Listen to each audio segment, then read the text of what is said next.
Pollution problem is the tip of the spear. 500 children under 5 who die every day in India because of air pollution.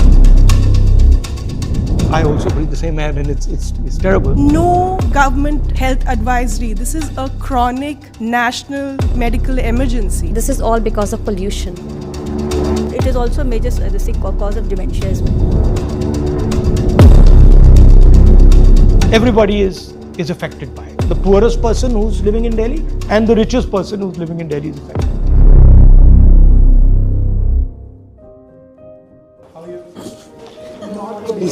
Not good. If you're not good, then you're in trouble.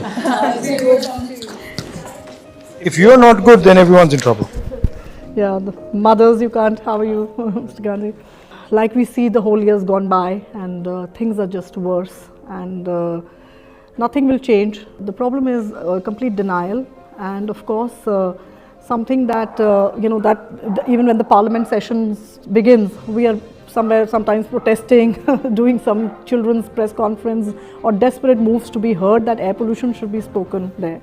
So we are very thankful and grateful that, as leader of opposition, you have taken this up before the parliament session. I think this is going to go down in history. So far, it's never happened. So this is the situation we are in. Children, of course, are more vulnerable, as we know, because they breathe faster, their lungs are developing. And this is how the faster breathing makes them more vulnerable to all this toxicity. And there are almost close to 500 children under 5 who die every day in India because of air pollution. Yet, this has never been an emergency. Even if the emergency word is being named, it's mostly named by citizens and organizations and think tanks, isn't it? Not by the governments. The failure has been, one, of course, denial. Two is also only showing optics, which is, say, the previous government had a smog tower. Now you want to do smog guns, sprinklers. You are creating pollution and you want to clean it. That is not the answer.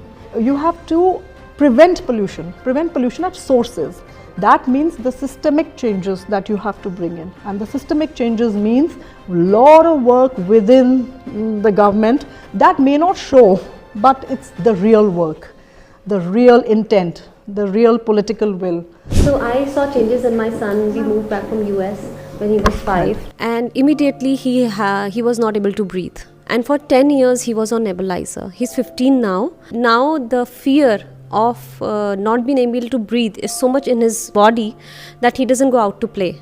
He doesn't want to run. He used to do skating. He doesn't want to do that because the moment he does that, the pollution is so much that even though his body has become a little bit stronger than it was before, he still faces breathlessness. And I personally talked to his doctor and I was like, the doctor said, ma'am, I cannot say this online, like in an interview, but this is all because of pollution. And he said that now in the past 10-15 years, most of the kids who are coming to me, I'm giving them nebulizer, I'm giving them steroids. Really, sir, this problem is, I'm telling you, it's horrible. My daughter was born in 10 years ago and she was literally born into this pollution, and the angst and anguish that we all share just watching our children grow, breathing this toxic air, and honestly, like imagining what it's doing to their lungs, how it's setting them up for failure for the rest of their lives. Every day, if you're breathing such toxins from the day you're born, we all know that it's going to result in something drastic in later in life. So there's such denial from the government. There's no government health advisory. This is a chronic national medical emergency. What are we doing to a whole generation of kids? What does it set them up for? Just to be really, really sick adults who in turn will impact the economy. It will hamper our country that we all love so much. Like we are really, the reason that it's easy to ignore is because it's not happening today. But we all know from personal experience that it is going to just, be like a bomb in the next 10 years if we don't act now. We should have been acting yesterday, but we definitely need to act now. The reason there is pollution is because there are stakeholders who benefit from the pollution. Yes, And, absolutely. and to put it bluntly to you, they're more powerful than you are. Yeah. Absolutely. Right. And you know, like Right. Money and Now when power. you're talking political will, consequences of this power affect political will. I mean, if you have whatever 500 to 1,000 commercial units who are polluting Delhi, they have political power, right? And the problem is that the average citizen is not organized at all. So he has no political power. You already have a choice in terms of dealing with air pollution that many people in India don't have. You can go to the doctor, Yeah. right? So there are many people who I meet who say, my kids, Yes. that's it, done. Pollution problem is the tip of the spear. I'm more than happy to help you because I think this is important. I mean, I also breathe the same air and it's terrible. And you know, my niece and nephew grew up in it.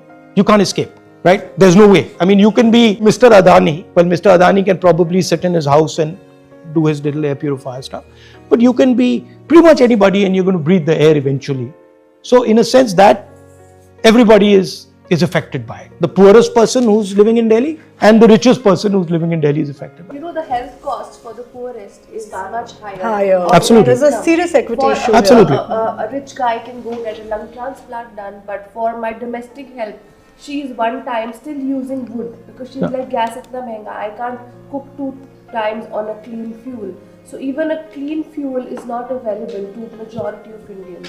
I will also request you that in the next couple of days, if we can, introduce some questions and Yeah, we could that we can consider asking the MPs to Yeah, there please. can be a debate on air pollution MLs in too. the MPs parliament too. because we never see it happening.